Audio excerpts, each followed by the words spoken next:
కుంభరాశి వారికి జాన్వరి నెల 2026 సంవత్సరంలో గోచార ఫలితాలు ఏ విధంగా ఉంటాయో సశాస్త్రంగా తెలుసుకునే ప్రయత్నం చేద్దాము.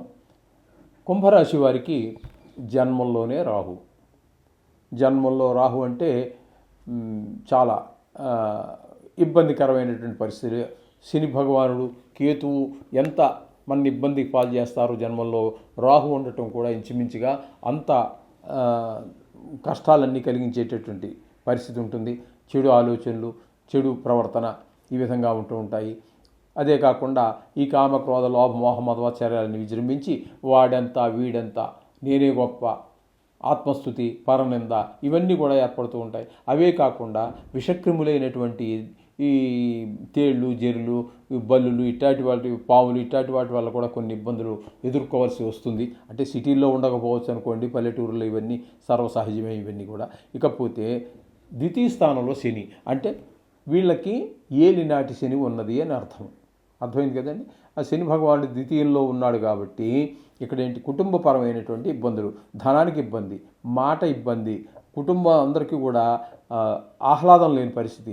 అలాగే కంటి జబ్బులు ఎవరికైనా ఉంటే ఆ కంటి జబ్బులు మరింత విజృంభించేటట్టు అవకాశం ఉంటుంది, బాధ పెట్టే అవకాశం ఉంటుంది ఈ కుంభరాశి వారికి. అలాగే పంచమ స్థానంలో గురువు. ఈ పంచమ స్థానంలో గురువు అనేటటువంటి శుభప్రదమైనటువంటి ఫలితాలు ఇస్తూ ఉంటుంది. ముఖ్యంగా పిల్లల మీద, వాళ్ళ చదువు మీద శ్రద్ధ పెరుగుతుంది. మీరు మీ పిల్లవాడు మీకు ఎంత బాగా చదివితే బాగుంటుందని అనుకుంటారో ఆ స్థాయిలో ఆయన చదవగలుగుతాడు, బుద్ధి వికసిస్తుంది, మంచి స్నేహాలు చేస్తాడు. ఈ విధమైన ఫలితాలన్నీ కూడా గురు గోచారం వల్ల, పంచమ స్థాన గోచారం ఈ విధమైన ఫలితాలు ఇస్తుంది. అలాగే సప్తమ స్థానంలో కేతుగ్రహం. భార్యాభర్తల మధ్యన గొడవలు, జాయింట్ వ్యాపారం చేసుకునే వారి మధ్యన అభిప్రాయ భేదాలు, మొత్తం మీద ఇటు కుటుంబంలోనూ చికాగ్గా ఉంటుంది, బయటికి వెళ్ళి వ్యాపారం చేసుకుందామంటే అక్కడ కొంచెం చికాగ్గానే ఉంటూ ఉంటుంది. ఈ విధమైన ఫలితాలన్నీ కేతుగ్రహం మనకి సమకూరుస్తూ ఉన్నారు. కాబట్టి మొత్తంగా మనం చెప్పుకోవాలి అన్నట్టయితే కుంభం వారికి శుక్రుడు పూర్తిగా అనుకూలంగా ఉన్నాడు. రవి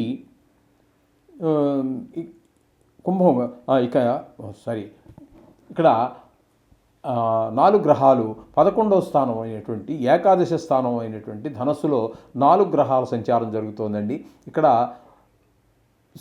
ఈ 4 గ్రహాలు మధ్యలోనే చిన్న గ్రహాలు, అంటే నెల 15 రోజుల మధ్యలోనే మారేటటువంటి గ్రహాలు కాబట్టి అవి మధ్యలోనే సంక్రమణం చెంది మకరంలో ప్రవేశిస్తూ ఉన్నాయి. అంటే 2 రాశుల్లో ప్రవేశిస్తూ ఉన్నాయి 4 గ్రహాలు కూడా. అందులో ఒక గ్రహం గురించి మొదట చెప్పుకుందాం, శుక్రుడు గురించి. శుక్రుడు 11వ స్థానంలో 12 రోజులు, తదుపరి నెలాఖరు వరకు మీకు మకరంలో సంచారం చేస్తూ ఉన్నారు, అంటే 12వ స్థానంలో. ఇక్కడ 11వ స్థానంలోనూ 12వ స్థానంలోనూ కూడా 2 చోట్ల కూడా శుక్ర భగవానుడు శుభప్రదమైన ఫలితాలు ఇస్తూ ఉంటాడు. అంచేత శుక్రుడు పూర్తి అనుకూలుడు కాబట్టి లాభస్థానంలో కూడా ఉన్నాడు. కాబట్టి షేర్ మార్కెట్లో పెట్టుబడి పెట్టేవారికి, సినిమా రంగంలో ఉండేటటువంటి వారికి, టీవీ రంగంలో ఉండేటువంటి వారికి చాలా అనుకూలమైనటువంటి కాలంగా మనం చెప్పవచ్చు. ఇకపోతే రవి సంచారం తీసుకున్నట్టయితే రవి సంచారం 11 రోజుల పాటు ఏకాదశ స్థానంలో సంచారం చేస్తున్నారు 14వ తారీఖు వరకు. అప్పటి వరకు మీకు మంచి బ్రహ్మాండమైనటువంటి ఫలితాలు ఇస్తారు. తదుపరి మకర రాశిలోకి సంక్రమణం చెంది వ్యయ స్థానం అవుతోంది. అది ఆ వ్యయ స్థానంలోకి ఆయన వచ్చినప్పుడు ధన వ్యయము, ధన నష్టము, అనేక రకాలైనటువంటి ఇబ్బందులన్నీ, మనోవిచారం, ఆరోగ్యరీత్యా కూడా ఇబ్బంది, ఇటువంటి పరిస్థితులన్నీ కల్పిస్తాడు రవి. ఇకపోతే కుజుని యొక్క సంచారం తీసుకున్నట్టయితే 15వ తారీఖు వరకు ఏకాదశి స్థానం కాబట్టి తప్పకుండా ఏకాదశి ఆయన కూడా ధనం రావడానికి, ధనార్జనకి, నైపుణ్యానికి, వీటన్నిటికీ కూడా మీకు తోడు వాడుగా ఉండి అటు రవి, శుక్రుడు, కుజుడు కూడా అనుకూలిస్తూ ఉన్నారు. అలాగే తదుపరి ఆయన కూడా 16వ తారీఖు నుంచి నెలాఖరు వరకు వ్యయ స్థానంలోకి వచ్చాక ఆయన కూడా ధన వ్యయము, ఇక్కడ సంపాదించి పెట్టించాడుగా, మీకు సంపాదించడానికి అవకాశం కల్పించాడు, అక్కడ ఖర్చు పెట్టేటటువంటి పరిస్థితి అంతా కల్పిస్తాడు ఆయన కూడా. అలాగే బుధుడు తీసుకున్నట్టయితే 17వ తారీఖు వరకు ఏకాదశ స్థానంలో యోగిస్తూ ఉన్నారు. తదుపరి ఆయన కూడా సంక్రమణం చేరి మకరంలో ప్రవేశిస్తూ ఉన్నారు 18 నుంచి నెలాఖరు వరకు.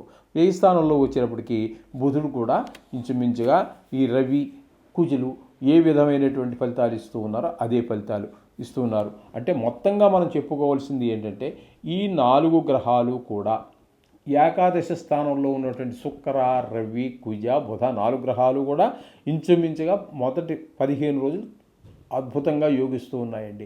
తదుపరి ఇవన్నీ సంక్రమణం చెంది వ్యయ స్థానంలోకి వస్తున్నాయి. వ్యయ స్థానంలోకి వచ్చాక 3 గ్రహాలు చెడు ప్రభావాన్ని చూపిస్తున్నాయి. ఒక్క శుక్రుడు మాత్రం అక్కడ కూడా మీకు పరిపూర్ణమైనటువంటి సుఫలితాన్ని చూపిస్తూ ఉన్నాడు. ఈ విధమైనటువంటి ఫలితాలన్నీ కూడా మనకి కుంభంలో ఇక్కడ ఏంటంటే మొత్తంగా మనకి శుక్రుడు పూర్తిగాను, రవి కుజ బుధులు పాఠ్యంగాను యోగిస్తూ ఉన్నారు. ఇక గురువు కూడా చాలా మనకి 5వ స్థానంలో ఉన్నారు కాబట్టి గురువు కూడా మనకి చాలా పూర్తిగా నెలంతా కూడా అనుకూలమైన ఫలితాన్ని ఇస్తూ ఉన్నారు. పిల్లల మీద మంచి శుభప్రదమైన ఫలితాలు చూపిస్తూ ఉన్నాడు. ఈ విధమైనటువంటి ఫలితాలు ఉంటాయి కాబట్టి మిగతా గ్రహాలు, కొన్ని గ్రహాల ప్రతికూలతలు ఇవన్నీ సర్వసహజం. వాటికి మీకు ఇష్టం వచ్చినటువంటి, మీకు తెలిసినటువంటి ప్రక్రియ మనం చాలాసార్లు చెప్పుకున్నాం. మీకు నా ఉద్దేశ ప్రకారంగా మీకు నవగ్రహ స్తోత్రాలు ఈ పాటికి నోటికి వచ్చేసి ఉంటాయి ఎటువంటి వారికైనా కూడా. కాబట్టి మీరు అది చేసుకున్నా కూడా చాలా మంచిది, శుభం.